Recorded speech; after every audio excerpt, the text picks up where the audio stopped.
اس سفر میں جو ہم نے قرآن کے معجزہ ہونے کے دعوے کی جانچ کے لیے شروع کیا تھا، ہم اس نقطے پر پہنچے ہیں کہ قرآن اپنے آپ کو ہدایت اور رحمت کی کتاب کے طور پر متعارف کراتا ہے۔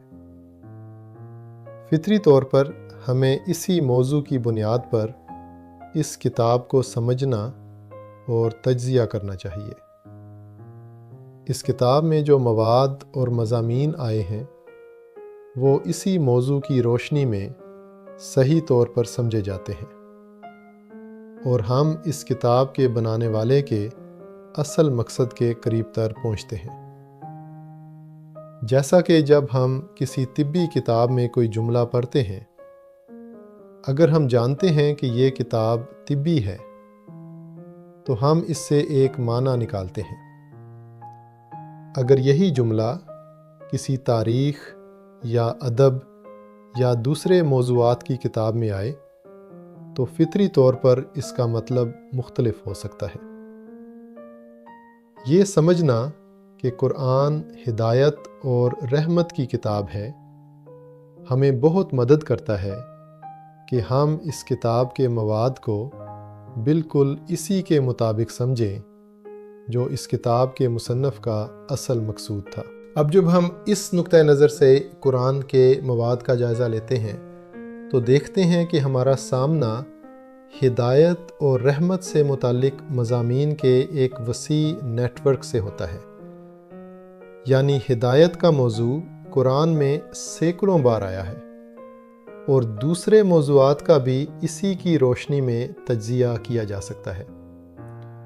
انبیاء کے قصے، احکام، مناسک، خدا کی خصوصیات کے بارے میں جو مضامین آئے ہیں اور دوسری تعلیمات سب ہدایت کی روشنی میں نیا معنی حاصل کرتے ہیں۔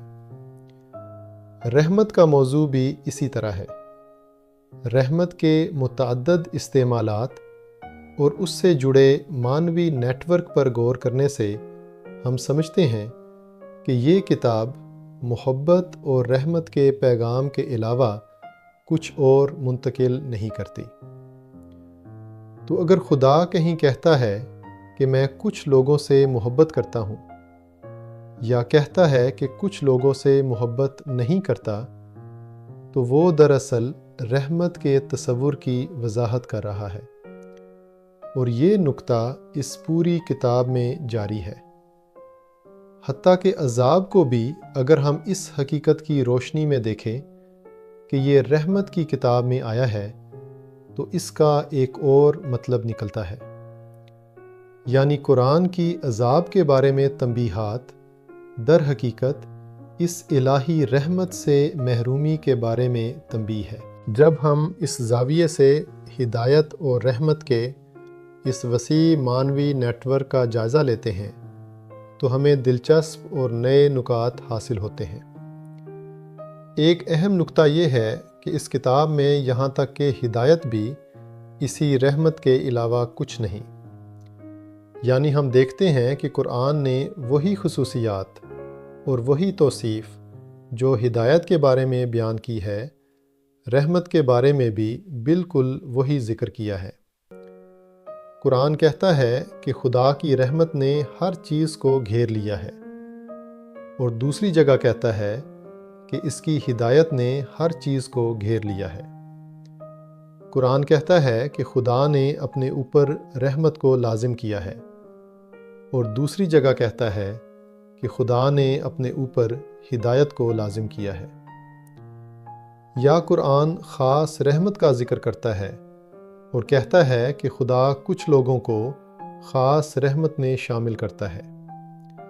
اسی طرح کئی بار کہا ہے کہ خدا کچھ لوگوں کو خاص ہدایت میں شامل کرتا ہے۔